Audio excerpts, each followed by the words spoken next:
This is John Walton, and you're listening to the Power Play Point podcast with the blue liner on point and Anna Knox. Here's Wilson, and on the right circle, he scores!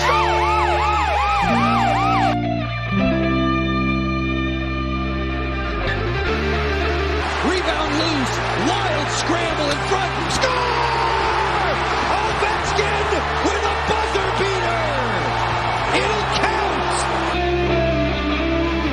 And a hat trick tonight, number 21,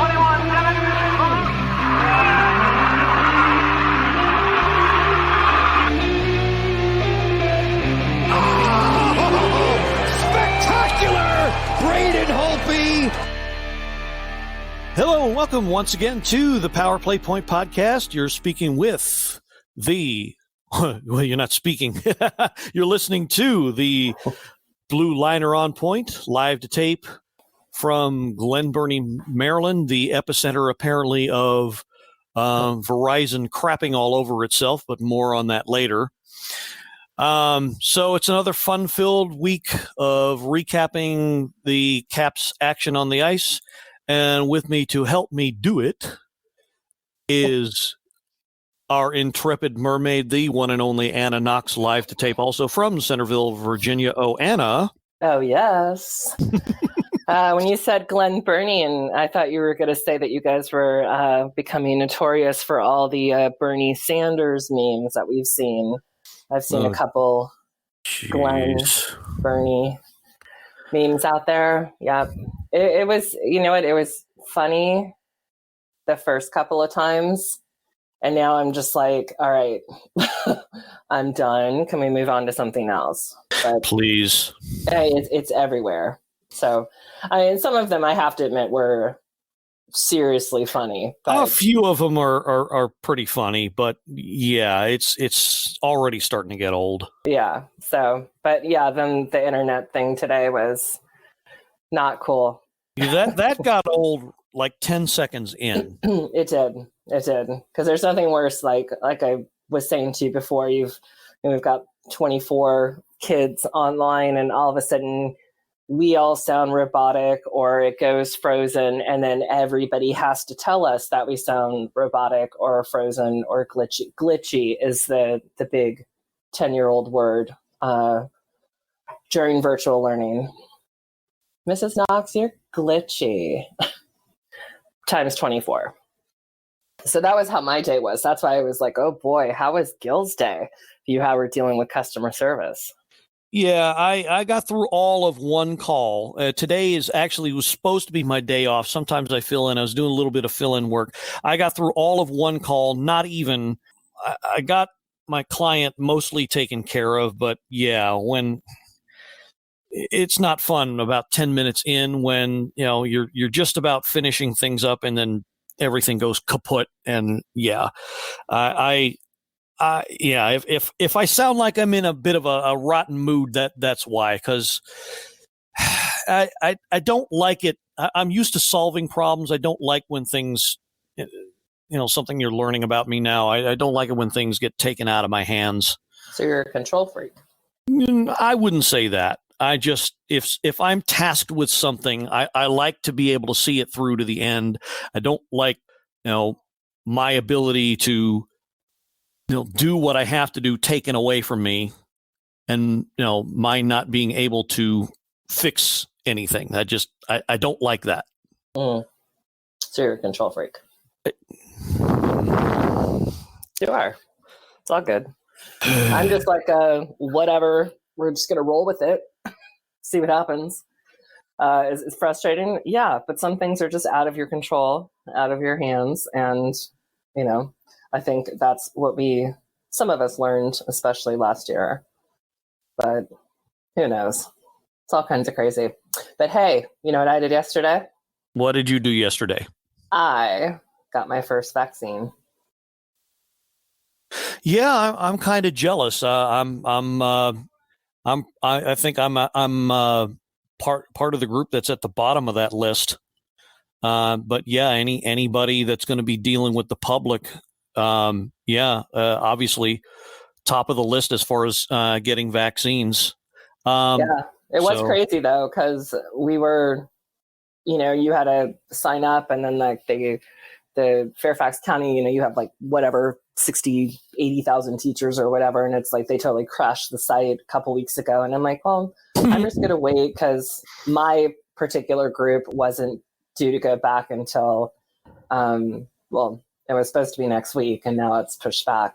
But I signed up, and I was like, I have a teacher planning day on Monday, and let's just go see what happens. And I will tell you that Inova in Fairfax has got that system down. And I was like, seriously, between the people who work at Chick-fil-A who have like the best customer service and they're so prompt, and these people giving the COVID vaccine at Inova should take over the DMV.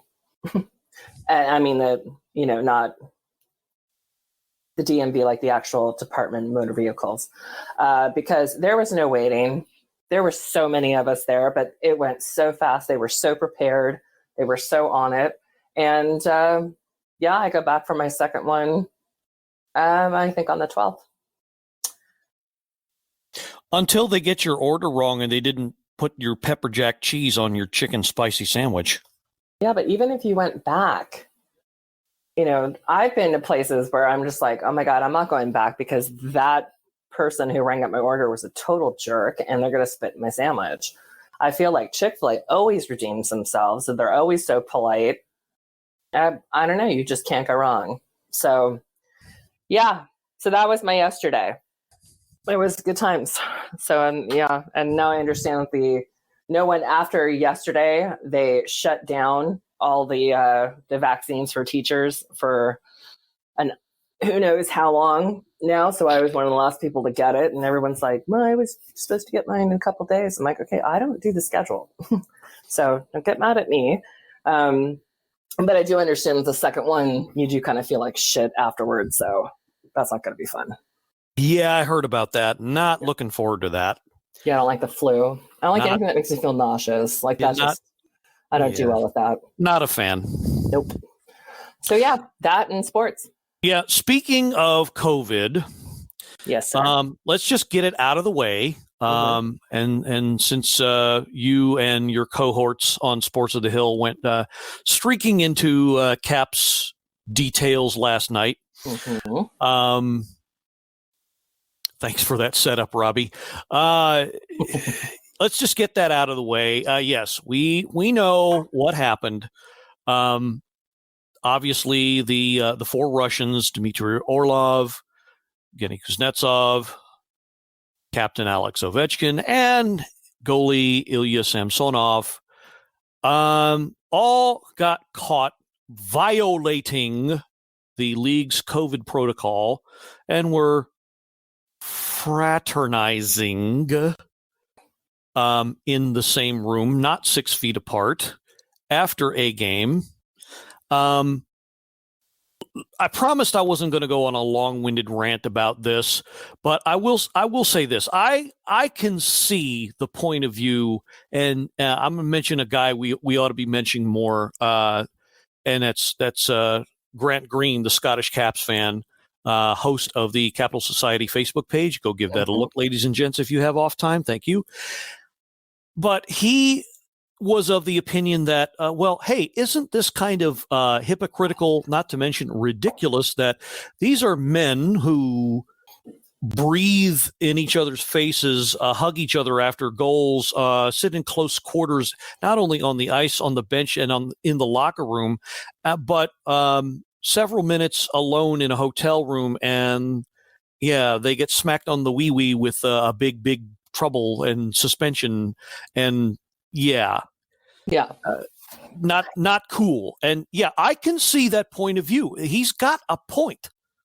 Well, I think we all see it, because it's not as if they're saying to the players, hey, while you're on the bench, wear a mask. Hey, please, don't hug each other on the ice. Don't do this, don't do that. Well, like you said, and Grant just said, that's what they're doing. I mean, God, they're on the airplane together. They're eating together. They're in the locker room together. So I thought it was extreme, to be honest. But yeah, and that's so. What resulted, of course, was all 4 players were. The protocol. I don't want to call it a suspension because the protocol says cannot be with the team, cannot partake in team activities for 4 games. mm-hmm. And as it happened, Samsonov himself was actually sick.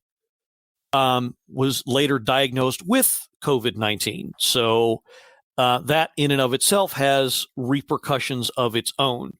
For my part, look, rules are rules are rules. They knew what it was going to be about going in. They know what they did was wrong. They got punished for it. The league has handled it.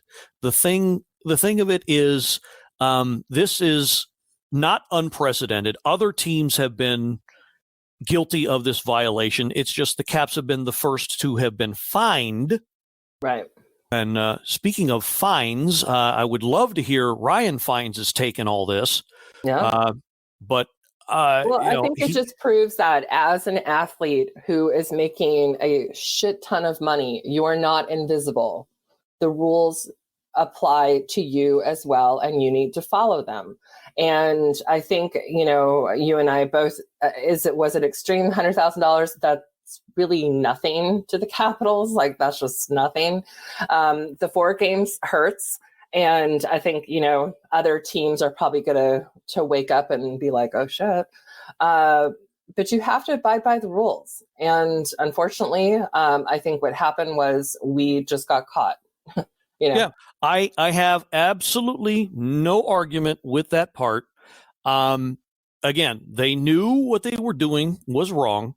Mm-hmm. It's not like they were not warned of any consequences and told not to do. So, this is what happens when you're not invisible. Break the rules, right? You're not invisible. You are not above the law. You are not above any legalized precedent set down by the governing body, in this case, the NHL. So, hey, it's what's done is done. The league has handled it, and we got to move on. And that right now, that's where that's where I'm going to leave it, because there's nothing to do. It's next man up.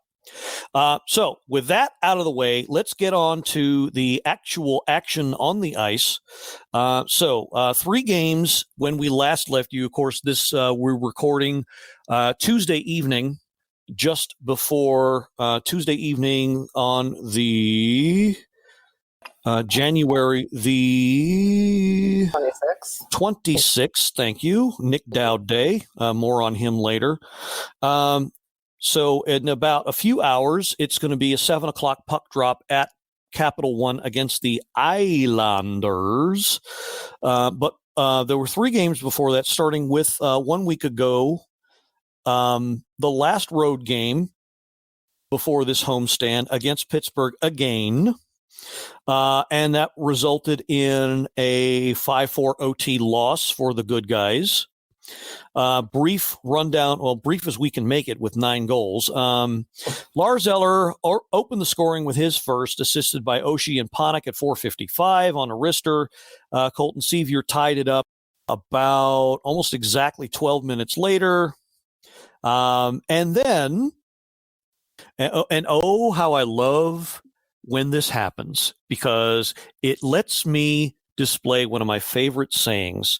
Your boy, Mr. Thomas Wilson, steps up with not 1, but 2 goals in the span of 2 minutes and 45 seconds, or thereabouts. Towards the end of the first, a beautiful wrister assisted by Ovechkin, followed up by another wrister from the right circle, assisted by John Carlson, giving the Caps the dreaded 3-1 lead, and allowing me to say that Tom Wilson has a pair. Yeah, he does. It's my Tommy. It's my boy. Except I'm not okay with the injury, but we'll talk about that later. We'll get to that. The pair and his injury, too, same. So we'll definitely speak of that. Okay, so as I said, the dreaded 3-1 lead. So going into the second, 5:45, Jake Gensel, who I absolutely you have a thing with Malkin. I can't stand Jake Gensel. I don't know what it is about him. I can't stand him. I know. I can't stand him either, but there is like legit something about Malkin that I just like every time I see his face, I just want to throat punch him. For some reason, I don't know. Yeah. I will not say that he's not an amazing hockey player. I will never take his skill away. I just don't like his face. Yeah, true. Very true. I can see your dislike as well. Oh, I can't stand him. He always it's not like he even does anything Crosby like that's annoying. I just can't stand that he always seems to score at the worst times. I know. But do you hate him more than Sebastian Aho? Almost as much, actually. Okay. Yeah, they both have that same quality about them where you think you're in the lead, you're doing all right, and then one of those two fuckers sneaks in and fuck them. All right. Right. Okay, so 5:45 the second. Jake Gensel scores on the Pittsburgh power play. Okay, so where are we? Okay, so Evgeny Kuznetsov, 3.5 minutes later, makes it 4-2 on an assist by Jacob Vrana. No, he ties at 4-4. No, we're still on the sixth goal now. Jake Gensel made it 3-2. We're in the middle of the second period. So looking at the box score, where Jake Gensel just scored to make it 3-2. So we were talking about him and Malkin, and so Kuznetsov made it 4-2. So we're at 8-16, and so Jake Vrana assisted on that goal. And one of the guys I'm starting to like, one of the new guys I'm starting to like, also got an assist on that play. Daniel Sprong. No, please don't. Well, love seeing him play. I love what he does on the ice. I hope to see I do more too. of him. And I like that he there's no showboating. He's out there to give it his all, play, and let that go. He's not coming out to drop the gloves every 5 seconds. So I appreciate that. If he's not going to the net, then he's shooting at the net. He's doing something. So yeah, I definitely like that. Okay, so that makes it Kuznetsov makes it 4-2. And then several minutes go by, and who should score? But and sorry guys, I'm a fan of Mel Brooks, but Teddy Bluger with his first of the year to make it 4-3. And your least favorite guy ties it up at 4-4. I think this is what you were getting to. About 2 minutes later, again on another power play, Pittsburgh was given, and there it ended. The third period actually had no goals in it, so they went to overtime and 1:11 in. For you numerologists out there, Crosby gets his third of the year, assisted by Letang and Gensel, and thus endeth the game. Of all people. But then again, I feel like that probably with the majority of the roster at Pittsburgh. But just when it's Sidney Crosby, it's like, if I have to look at your smug look, your face, it's under my skin. But anywho, true. I will say, I don't know. I did not care for this game. No, not a good look. I mean, they started well, and it was yet another second period. I don't want to say meltdown, but letdown is more like it. And then they just couldn't carry it through for something. Quick rundown of the vitals. You name it, the Caps were outdid in it, except for penalties in minutes. 30 to 26 shots on goal, flightless birds. Face-off dot. In your little, not little, but yeah, I listened to you the other night, young lady, and yeah, you were not kind to the men in red and white and the job they did on the face-off dot in these past few games, and this was probably the worst example of all. And well, yeah, I mean, yeah, 62.9% for the Penguins. yeah. And 37.1 for 37.1 win percent. Disgusting. Yeah. It was. And I know it did seem to get better, but I mean, my God, like, give me no. So that just got under my skin as well. But I think Laviolette is on their asses about it, which is good. But why is it so difficult? Like why is this percentage so flippin' low?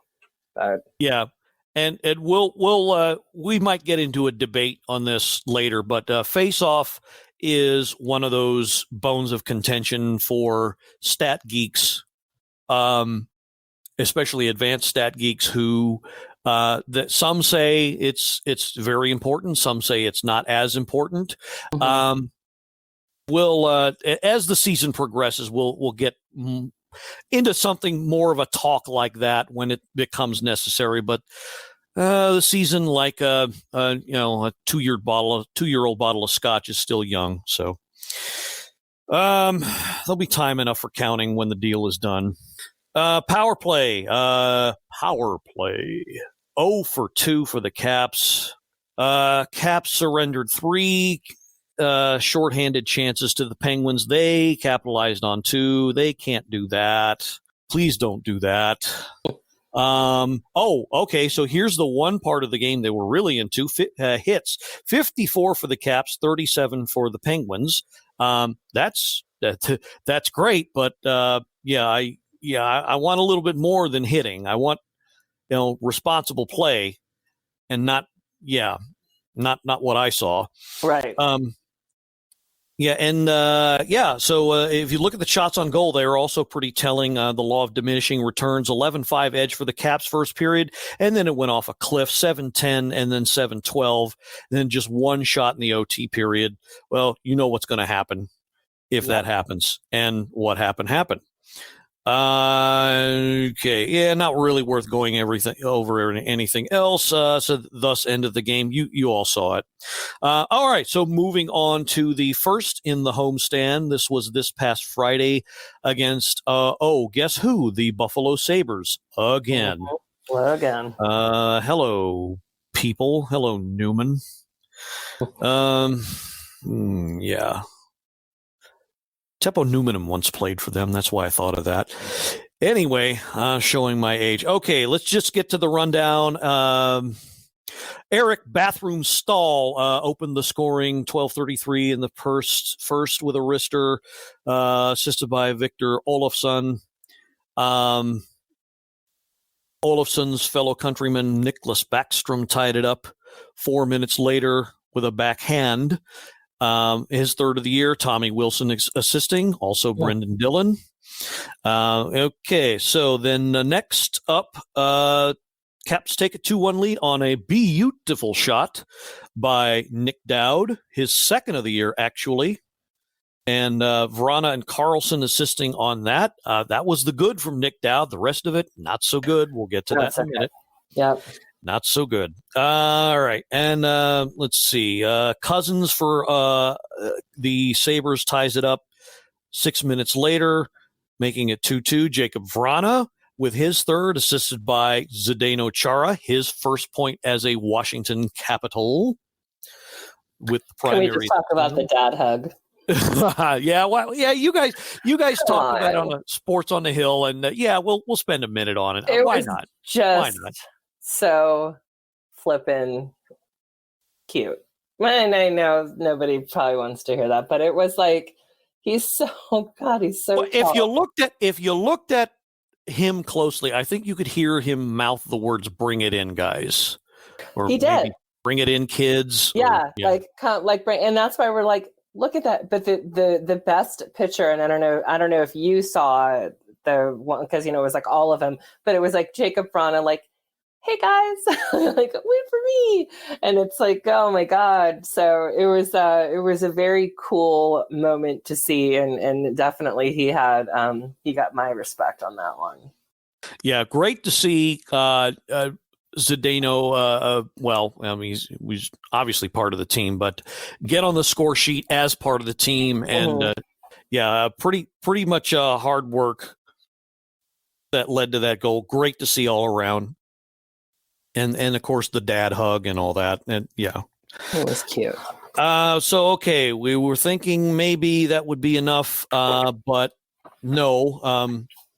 42 seconds later, Riley Shan ties it up, and that's all for the goals because there weren't any in the third period or the overtime. And then it went to the shootout, which I'm not going to talk about. Nope. Because, I'm not going to waste my time on it. You all know how I feel about it. John Carlson won it. That's it. That's all you need to know. Agreed. Unless you have some comment about it, Anna. I don't. Good, because I don't. They won the game. It was a shootout. F it. Okay, moving on to the last of the three games that happened in our absence. Another game against Buffalo. Oh, you know what? I might have messed up. No, yesterday was against Buffalo. Or not yesterday, sorry, Sunday. Huh, okay, so I'm going to the... All right, this goofy app is saying... I haven't. Okay. Do you want to do it? No. Okay, so the app on the schedule says Friday's game did not end in a shootout, but it did. That's funny. That's kind of funny. All right, but it did. That's what's confusing me here. Anyway, so Sunday the 24th, Buffalo again. Justin Schultz opens the scoring with his first unassisted, beautiful slap shot from within the point. 6:58 of the first. Let's see. Colin Miller ties it up after. About 4 minutes after, just 3 minutes after, on what was the first of several power plays given by the Capitals. More on that in a minute. TJ Oshie himself on the power play made it 2-1 Washington. Victor Olofsson, again, Sabres power play, ties it 2-2 2 minutes later, sorry. That all took place. Okay, so Schultz's goal was in the first. The three goals took place in the second. Now we come to the third. Stahl, another power play goal. His second of the year, makes it 3-2 Buffalo. And lots of doom and gloom and tightening of groinal areas until Nicholas Backstrom and we get a power play. Oh, I forgot to mention that. Don't let me forget to mention that. I got a little rant on that, but we get a power play. This is actually the refs, I think, finally woke up in this game. Before this, it was a mess. But Backstrom with his fourth ties it 3-3, and then so nothing in the overtime, and then another shootout.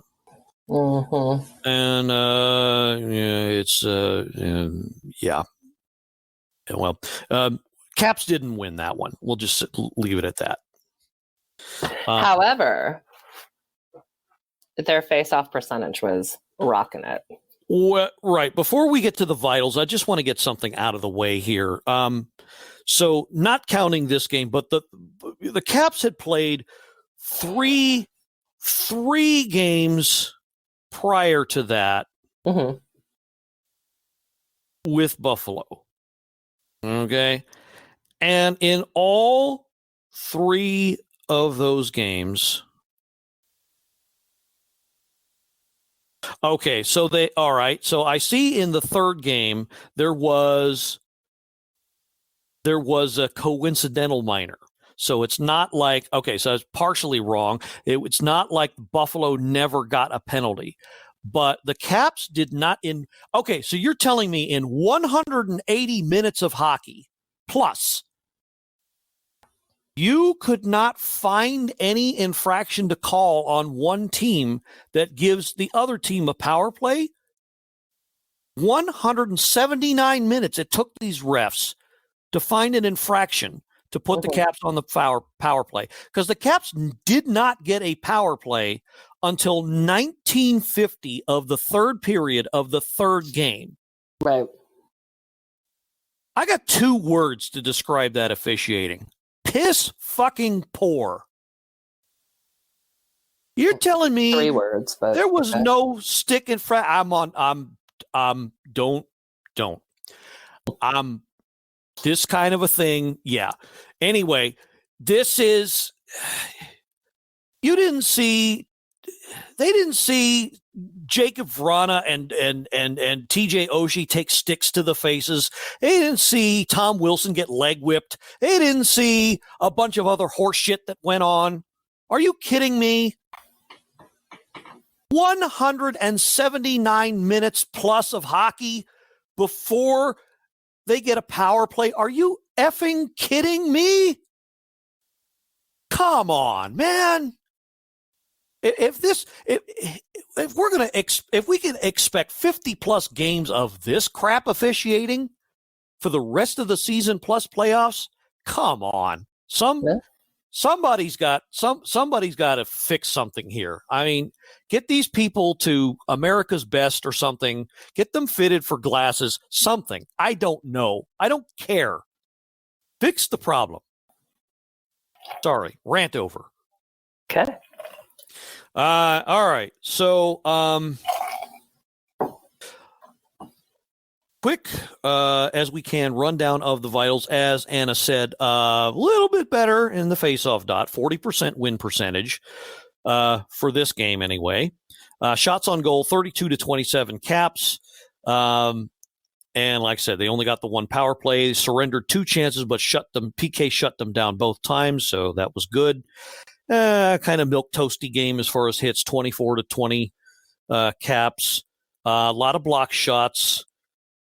It's a pretty good game. It's a pretty good game all around, I thought. But and it wasn't even this game. It was the game before with Nick Dowd. Yeah, but he was not. All right, you and I are looking at 2 different game stats. So, well, this stupid app is showing me all kinds of. Okay, so I'm on the. All right, hold on. There we go. Okay, now I'm on the right game. So the loss. Okay, the loss. Okay, so all right, going over the penalties that were called. So I went back to the third game. That's what I was looking at. Sorry about the confusion. So now we're on the fourth game, which was the shootout loss. Mm-hmm. Oh God! Oh. Sorry, I had to get that bad taste out of my mouth. All right, so first penalty. By the way, Connor McMichael made his debut in this game and didn't look too bad, but took the opening penalty at 15-21. Hook against ex-cap Cody Eakin. And then it was just a comedy of penalties thereafter. Second period, McCabe tripping against Schultz, Chara tripping, Ristolainen tripping against Backstrom. You okay? Yes. Okay. And then Nick Dowd took a tripping call against Eichel, which was the absolute killer. One of 2 that he took. And then the second one, this was even dumber. It cross-checked Rasmus Dahlin, and of course, Buffalo scored. This was the one that put them up 3-2. Right. And they almost won the damn game in regulation because of that. And you figure, had he not done that, had he not committed that penalty, then that's 1 less goal. Mhm. And yeah, so you go to the game stats, and in that game, Caps surrendered 5 power plays Mhm. to 5. Buffalo, Yep. 5 power play chances to Buffalo, and they scored on 3 of them. Yep. Ugh. Well, and I was pissed about the shots on goal, to be honest. I mean, I listened to, I guess I'm going to say Alan May, most likely, who was talking about, like, like you had said previously, that second period kind of slump that they were getting into. This is not a good pattern to have, because in that second period, you had Buffalo, their shots on goal, 19, and the Capitals, 9. So yes, good job, much better job on the face-off percentage, but it's like there's just that shit and that nicked out. I mean, 10 penalty minutes altogether, and 10 too much, and that's, I don't know, that just another annoying game. And I know, and then of course, I go, ugh. Bar. So much, so much not to like in this game. In fact, the Caps were stuck in principal Rooney mode. First, second, and third periods. You know how many times they got a shot on goal? 9 times. Yeah. Each freaking period. It's like, okay, we'll get the 9th shot, and then we quit. Yeah. Is that what they were going for? If I it really was, hope not. Bravo. But what the fuck? Yeah. Well, so I don't know. I mean, going in, I'm thinking there's going to be some changes tonight. Yeah, I don't know what it was, but I mean, I like the fact that they were still in it. They fought back, but it was just kind of it just seemed like an ass backwards way to play the game. And yeah, you're right. 48 shots given up by this team. 48 shots. Mm-hmm. And yeah, had it not been for Vitek Vanacek, this game would have been over in the second. Oh, absolutely. And they're watching him play, I think, he's finding his own. He's getting into his groove. He was certainly thrown into like the shitty situation, but that's sports. They pay you to be prepared, and you never know when an injury is going to come. You never know when you're going to get called up or called in. And it's, and I think that he has done well. I've been impressed with him.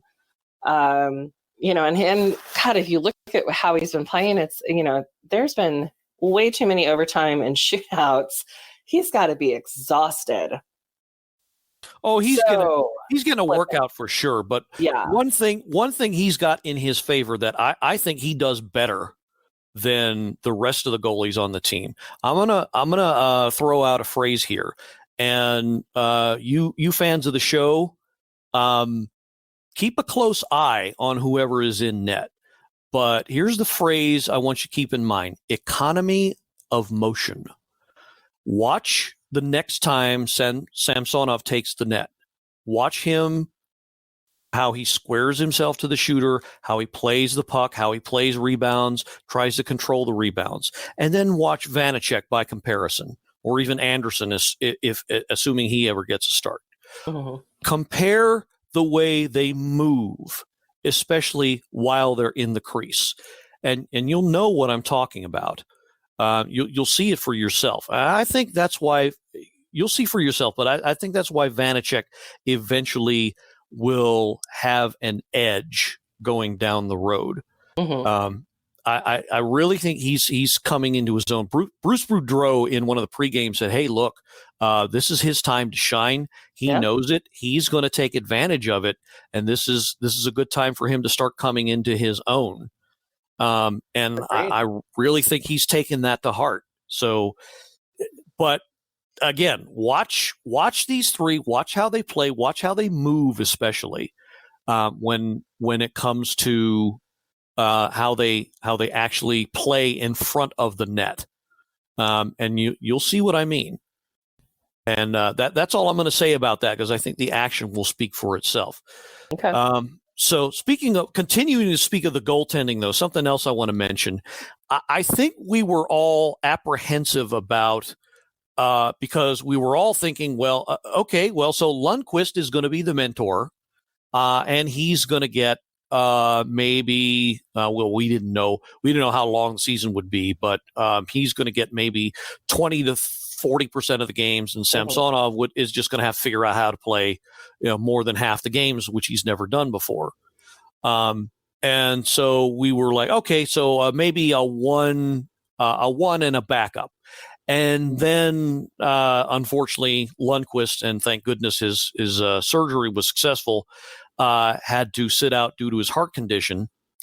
And then we were thrust into this 1 and 1A situation, and with Vanacek, who they decided to go with. And we were all skeptical about that because Vanacek's never played at the big level, and Samsonov's experience is scant. Again, 1 and 1A, I think it was. And then now Vanacek, I think, has acquitted himself very well in this 5+ game sample size that he's shown us. So now it's really more like a 1 and 1A type of situation that we've got. So I think we're better off than we thought that we were in goal.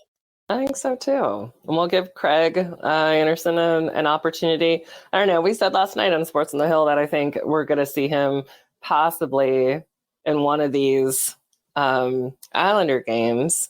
But then again, once you just keep the momentum going with Vanacek if he's rocking it, or, let him rest a little bit. So I don't know, but I think that he's, 39, going to give some. I mean, I'm no old hand at coaching, but I say you give Vanacek one of these next few games off, and since Samsonov's still on COVID protocol, let Anderson start one game on this homestand, and we'll see how he does. Get him some time. Let Vanacek back up for a game, give him some rest, and see what you got. I would think. I agree. All right. Well, okay. So a lot of things to like in these last few games. Pardon me, and a lot of things, of course, not to like. And I mentioned the debut of Connor McMichael. I kind of hope to see him more because I don't think we really got to see what he could do. But hopefully he gets his chance to shine. And as I mentioned, Daniel Sprong. I like that line. I like the line that I think it was him, Connor Sherry, and I think Panik were all on the same line. And I know you got some kind words about Panik, but yeah, he had a heck of these last two games. Yeah, I don't know what happened. What got up, who got in his ear, but I'll take it because if that's the Richard Panik that we saw originally when he joined the Capitals, and then I don't know what happened, then it just, then it sucked. And he just kind of got on my shit list, but he was awesome. Physically, skill-wise, everything on the ice. I was really, and I don't, throw out the compliments too easily with people I've been frustrated with in the past, but Panik definitely deserved praise during the last two games. Yeah. Yeah, and I think so too. And I it's good to you don't expect that game out of him. That's not why we signed him. But yeah, good for him. Starting to throw the body around and be a little fearless out there. And I think that's that's what they need to do more of. So, in summary, okay, so these last three games, one overtime loss, one shootout win, one shootout loss. So, like you said, a lot of hockey, none of it finishing in regulation, and we wish there were more of that, but yeah, I don't know. I like this it's the compete level of the team. Mhm. I don't like that they're kind of die like a fart in the wind in the second period, but I do like that they're in it till Agreed. the end. So I'm sure, like you said, Coach will make a few tweaks here and there. Okay, so previews of coming attractions. We mentioned tonight's game against the Islanders. I hope some guys on this team have revenge on their mind because, did not like how last year's playoffs played out. All right. Okay. Finishing out the homestand, then it's on to Thursday. Same team, same bat time, same bat channel. 7 o'clock puck drop Thursday night against the Islanders again. And then it is the Boston Bruins coming to town. Zdeno's old team. 7 o'clock puck drop both Saturday and Monday evenings at Capital One. Very interesting games. The Pittsburgh games are always fun to watch. But I think this will also be a very, very nice test because they're a top flight team that has aspirations of winning in the Cup, going all the way to the Cup. And I really do think keep your eye on these two games. This will kind of give a more accurate barometer of how the Caps are truly playing, I think. Yeah, I agree. All right. So did you have anything, any rants, any comments, anything you wanted to go over? Anything on your mind? No, I think we got it all. Right? You think so? Yeah, I would say so. Okay. I'm like, what am I missing? I did. I just wanted to be sure. Want to make sure you had your say. Yeah, no, I think I voiced everything enough, and I'm looking forward to puck drop in about 2 hours. But I agree, I'm looking more forward to the Boston games than the Islander games because the Islander lineups are sick. But it's okay. It's okay. We can do this. Yeah, I think so. The Islanders are a tough team to be sure, but Boston's I think a more legit contender for the Cup, if you ask me. So I want to see how this edition of the Caps measures up against them. So Agreed.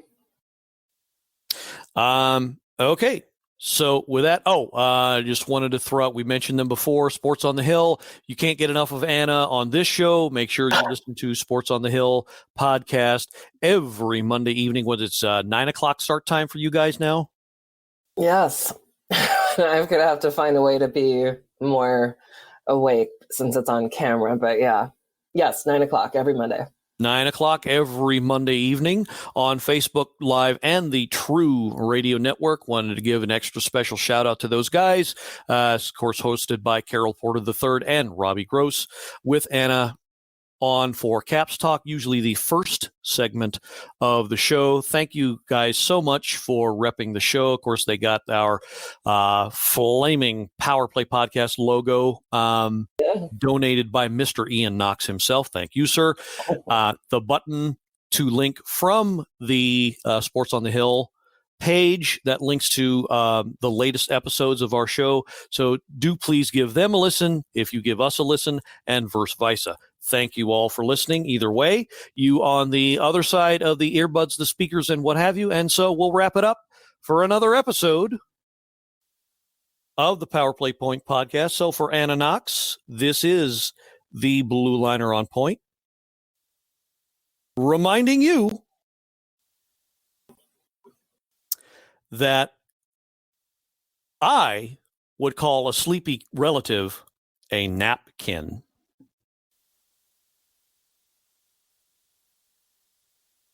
No. Like, literally, do you think of these things on your own, or is there like a book? You'd like to know, wouldn't you?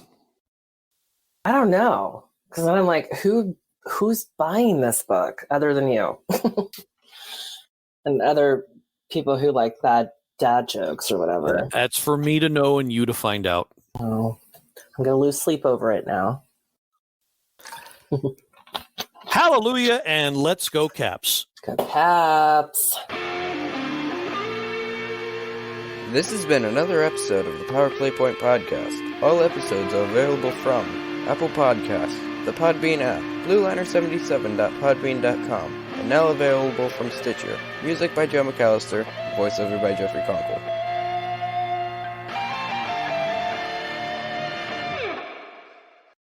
Good morning, good afternoon, and good night, Power Play Point Podcast. Thanks for listening.